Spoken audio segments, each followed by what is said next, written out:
Jenderal Pendeta. Demikianlah julukan yang ditujukan buat Mayor Jenderal TNI Anumerta Donald Ishak Panjaitan, yang dikenal sebagai pahlawan revolusi yang sangat heroik, tetapi juga seorang Kristen yang taat, seorang Kristen yang saleh, yang meninggalkan warisan iman yang luar biasa bagi umat Kristiani di Indonesia dan dimanapun berada.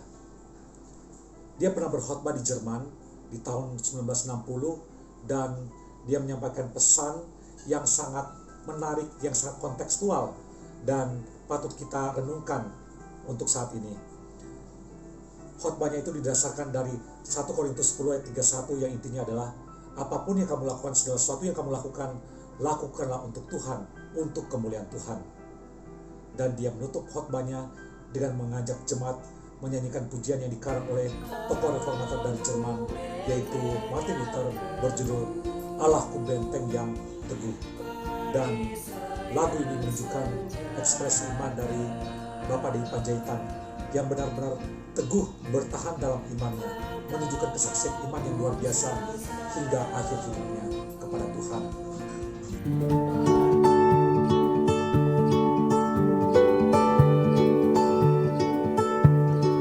Oke, jumpa lagi dalam channel ini, dalam channel Inspironi. Saya akan sharing tentang inspirasi iman dari sosok pahlawan, yaitu Bapak D.I. Panjaitan. Jangan lupa untuk like, subscribe, dan share channel ini. Mengapa Bapak D.I. Panjaitan pada waktu itu, yang masih berpangkat sebagai kolonel, dia berkhotbah di Jerman? Itu karena undangan temannya, yaitu Pendeta De Klein, yang mengundang dia untuk berkhotbah di gereja yang digembalakannya, dan Pendeta De Klein memintanya untuk berkhotbah dalam pakaian dinas militer yang lengkap. Dan pada waktu itu, istri dari Bapak D.I. Panjaitan mengenakan pakaian batik, yaitu pakaian khas Indonesia. Dalam khotbahnya pada waktu itu, dia menyampaikan khotbahnya di dalam bahasa Jerman. Dan memang tidak main-main. Bapak D.I. Panjaitan ini adalah seorang Kristen yang benar-benar mau belajar firman Tuhan, bahkan mendalami teologi secara serius. Dicatat dalam sebuah buku bahwa Kolonel D.I. Panjaitan di masa hidupnya, dia sampai melalap 6 jilid dari 12 jilid seri buku Church Dogmatics atau Dogmatika Gereja karangan Teolog Kawakan, yaitu Karl Barth. Luar biasa cuy, 6 jilid dari buku doktrin gereja. Dan tujuannya apa? Tujuannya bukan untuk hanya sekedar dia belajar, tetapi dia ingin memperlengkapi hamba-hamba Tuhan di Indonesia yang melayani, yang menyampaikan firman Tuhan di masa-masa perang kemerdekaan atau di masa-masa gerilya. Wah, ini satu teladan yang luar biasa. Ini teladan yang patut ditiru oleh hamba-hamba Tuhan dan para mahasiswa teologi untuk terus mau belajar, memperlengkapi diri, tidak hanya untuk mempersiapkan diri di mimbar, tetapi bisa memperlengkapi orang lain juga untuk melayani. Bukankah ini satu teladan pelayanan yang luar biasa dari sosok Bapak D.I. Panjaitan, bukan? Dan pada waktu di awal khotbahnya pada waktu itu, di mimbar, Bapak D.I. Panjaitan, dia menyampaikan kelakar bahwa dunia itu berubah. Kalau dulu adalah misionaris Jerman yang datang membawa Injil di tanah Batak, yaitu Ludwig Inger Nommensen.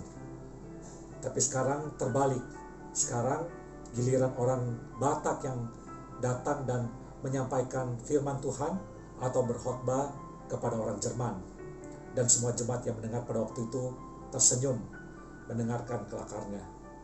Dan kepada jemaat Wuppertal Barmen di Jerman, Bapak D.I. Panjaitan itu menyampaikan pesan yang luar biasa, dan ini pesan penting yang juga saya ingin sampaikan kepada kita semua. Dia menyampaikan bahwa supaya jemaat bertahan di dalam iman, jangan sampai meninggalkan iman. Bertahan di dalam iman ini adalah pesan yang relevan buat kita. Dia mengatakan bahwa tantangan iman itu datangnya dari perubahan-perubahan yang sangat besar dalam bidang teknologi, ekonomi, dan juga budaya. Dan lagi-lagi bukankah ini relevan bagi setiap kita?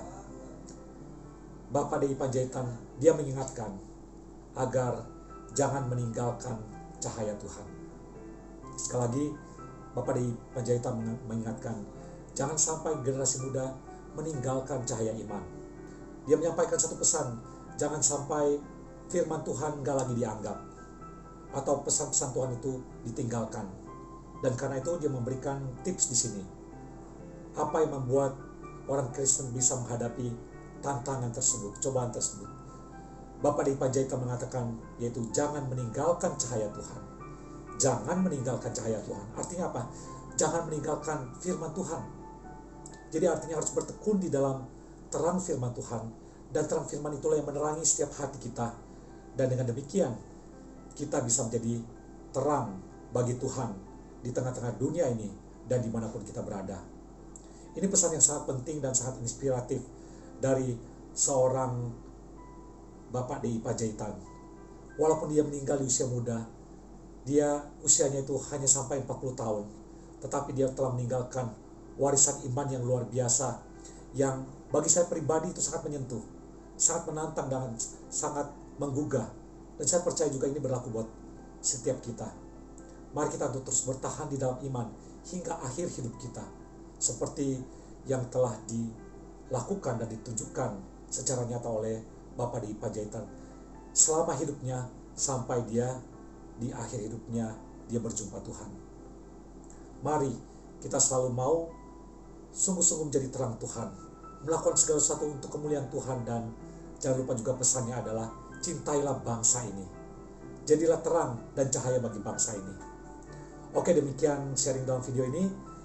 Semoga bisa menginspirasi. Jangan lupa untuk share, like, dan subscribe channel ini. Salam Inspironi. God bless you all.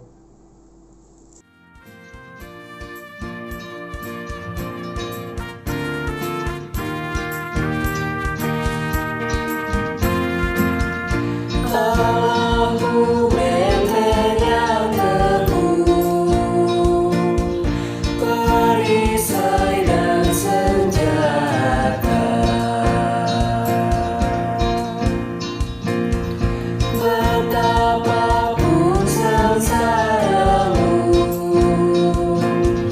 pertolongannya nyata. Si jahat yang terang berniatkan menang, ngeri kuasanya dan tipu dayanya. Di bumi tak bertahan dengan tenaga yang fana, niscaya kita kalah. Pahlawan kita dialah yang diurapi Allah. Siapa namanya?